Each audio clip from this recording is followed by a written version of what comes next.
తక్కువ పెట్టుబడి, తరగని డిమాండ్, ప్రీమియం బ్రాండ్ సపోర్ట్ తో మిస్టర్ ఆప్టికల్స్ ఫ్రాంచైజీ మీకోసం. Call mister opticals today. Yes, hi guys. So గత 2 days నుంచి కూడా డాన్సర్స్ మధ్యన ఏం జరుగుతుందన్న అందరికీ ఒక క్యూరియస్ వచ్చేసింది. సో ఈ రోజు అయితే జానీ మాస్టర్ అలాగే సుమలత గారు ఒక ప్రెస్ మీట్ అయితే పెట్టడం జరిగింది.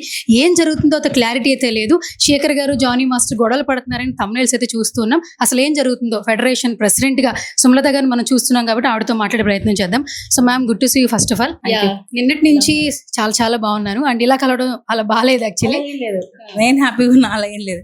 అండ్ ఫస్ట్ ఆఫ్ ఆల్ ఏంటంటే మేము మిమ్మల్ని కంగ్రాచులేట్ చేద్దాం అనుకున్నాం బిఫోర్ 6 months ముందు. ఎందుకంటే చైర్మన్ అయ్యారు అన్నప్పుడు we felt very happy actually. ఎందుకంటే మీరు సంతోషంగా ఉన్నప్పుడు అవ్వలేదు, ఎన్నో కష్టాలు బాధలు మధ్యలో మీరు ప్రెసిడెంట్ అయ్యారు, వాటిని అన్నింటినీ అధిగమించి.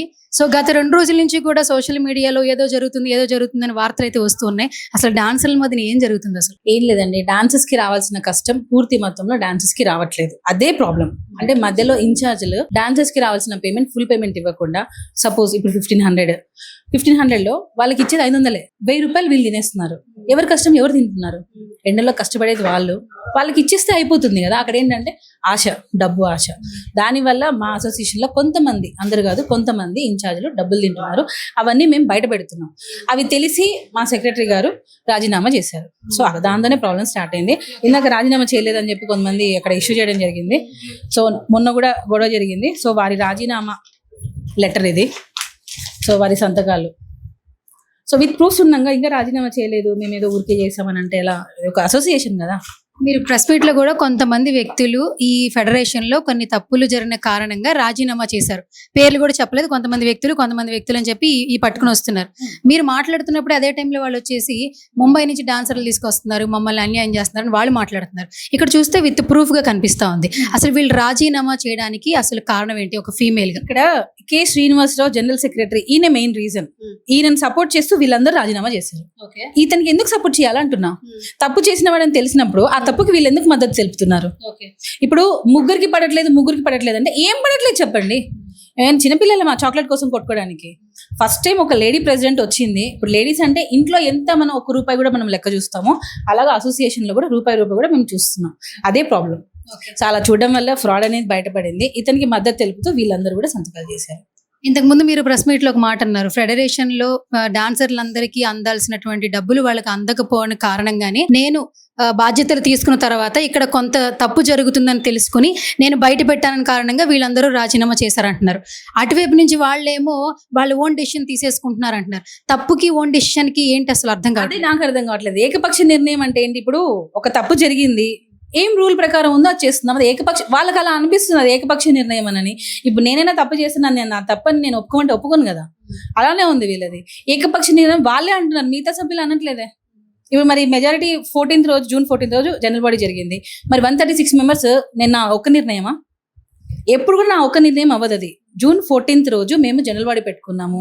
188 మెంబర్స్ లో 136 మెంబర్స్ వీళ్ళని తీసేయాలి అని చెప్పి సంతకాలు చేశారు. ఇంకేం కావాలి? అది నా నిర్ణయం కాదు, అది సభ్యుల నిర్ణయం, అసోసియేషన్ నిర్ణయం. దానికి కట్టుబడి ఉండాలి. ఎంతమంది ఉంటారు మేడం మొత్తం సభ్యులందరూ అసోసియేషన్? ఎంతమంది మెంబర్స్ ఉంటారు?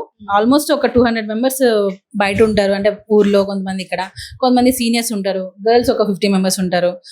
తర్వాత మెయిన్ మా దగ్గర ఉన్న మంచిగా ఒక డాన్సర్స్ ఫుల్ ఎనర్జెటిక్ గా చేసేవాళ్ళంటే 150 to 200 అంతే. 150 అంతే. గట్టిగా ఒక సాంగ్, పెద్ద సాంగ్ పడిందంటే మనలో డాన్సర్స్ ఉండరు. ఇది ప్రాబ్లం. మరి నిన్న శేఖర్ మాస్టర్ ఒక వీడియో పెట్టి, జానీ మాస్టర్ పెట్టి గట్టిగా అరుచుకుంటున్నారు. చాలా ట్రోలింగ్ చూస్తున్నాం. బిఫోర్ ఇలా ఉండేవాళ్ళు, ఇప్పుడు ఇలా అయిపోయారని చెప్పి విపరీతమైన ట్రోలింగ్. బేసిక్గా శేఖర్ మాస్టర్, జానీ మాస్టర్ చాలా కష్టాలు పడి ఈ స్టేజ్కి, ఈ రోజున ఈ స్టార్డమ్ని ఎంజాయ్ చేస్తున్నారు. ఈ టైంలో ప్రతి ఒక్కరూ మీ పేర్లు మాట్లాడుకునేలా బయట సోషల్ మీడియాలో ట్రోల్ అవుతూ ఉన్నారు. ఒక రకంగా బాధాకరం అని చెప్పాలి. అసలు ఏం జరుగుతుంది శేఖర్ మాస్టర్, జానీ మాస్టర్? ఇప్పుడు నేను మాస్టర్ అయినా యూనియన్ కోసం పనిచేస్తే మాకేం ₹1 వచ్చేది లేదు. మేము ఫ్రీగా పనిచేస్తున్నాం. అంటే స్వచ్ఛందంగా మేము సేవ చేయాలని చెప్పి వచ్చాం. ఇప్పుడు ఇక్కడికి వస్తే మాకు ₹1 ఖర్చు అవుతుంది తప్ప మాకేం రాదు. అయినా కూడా ఎందుకు చేస్తున్నాం? డాన్సెస్ బాగుండాలి, వారి కష్టం వాళ్ళకే వెళ్ళాలి అని ఒక ఇంటెన్షన్ తప్ప వేరేదేం లేదు. అది మా సభ్యులకి కొంతమంది ఉంటారండి, మనం ఏం చేసినా సరే అది తప్పనే అనే వాళ్ళే ఉంటారు. సో వాళ్ళకి మనం ఎంత ఎక్స్ప్లెయిన్ చేసినా వేస్ట్. అట్లని శేఖర్ మాస్టర్ ఆపోజిట్ ఉన్నారని కాదు, కొంచెం అవగాహన ఉంటే బాగుండేది. ఇప్పుడు ఫెడరేషన్ లేకపోతే మన యూనియనే లేదన్నట్టు ఉంటే ఎలా? మనకంటూ మన కాళ్ళ మీద మనం బతుకుతున్నాం కదా ఈరోజు. ఇప్పుడు శేఖర్ మాస్టర్కి ఫెడరేషన్ పని ఇస్తుందా, ఆయన టాలెంట్ పని ఇస్తుందా? ఒక మాట, ఆయన టాలెంట్. జానీ మాస్టర్కి ఎవరు పని ఇస్తున్నారు? ఆయన టాలెంట్ లేకపోతే వర్క్ ఎలా వస్తుంది? అంటే ప్రతి దానికి ఫెడరేషన్ కావాలి అని అంటే ఎలా అంటున్నా? అంటే మన కాళ్ళ మీద మనం ఎప్పుడు నించుంటాం?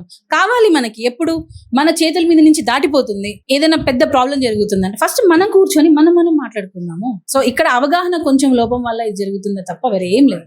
వాళ్ళిద్దరు బానే ఉన్నారు ఇప్పుడైతే. Sekhar master, Jani master morning మన చిరంజీవి గారితో కలిసి మాట్లాడారు, హ్యాపీగా కూర్చున్నారు. అలా ఏం లేదండి. కొంచెం మీడియాలో కూడా ఏంటంటే thumbnails అవి వేయడం వల్ల కొంచెం రాంగ్ గా వెళ్ళింది తప్ప అందరం బాగున్నాం. మేము ఎన్ని కొట్టుకున్నా సరే, మేము ఎంత చంపుకున్నా సరే అది అసోసియేషన్ లోనే ఉంటుంది అంతే. అండ్ ఈరోజు చిరంజీవి గారు ఇద్దరిని కూర్చోబెట్టి మాట్లాడారని కూడా అన్నారు. అంటే ఒక ఇనిషియేటివ్ చిరంజీవి గారి దగ్గర నుంచి వచ్చింది, కొంతవరకు ఫుల్ స్టాప్ పడిందని చెప్పొచ్చు. వీటన్నిటికీ కూడా ఏం చెప్తారు? ఫస్ట్ చిరంజీవి గారు కాదు, మొత్తానికి చరణ్ సార్ కి, చిరంజీవి సార్ కి మేము లైఫ్ లాంగ్ మా అసోసియేషన్ మొత్తం రుణపడి ఉంటది. ఎందుకనంటే ఏ ఒక్క ఆపద వచ్చినా సరే ఆయన పెద్ద దిక్కుగా మమ్మల్ని ఎప్పుడు దగ్గర తీస్తారు. అయితే ఈ విషయం జరిగిందని కాదు, ఆయన జనరల్ గా పిలిచారు, ఈ విషయం గురించి అని కాదు.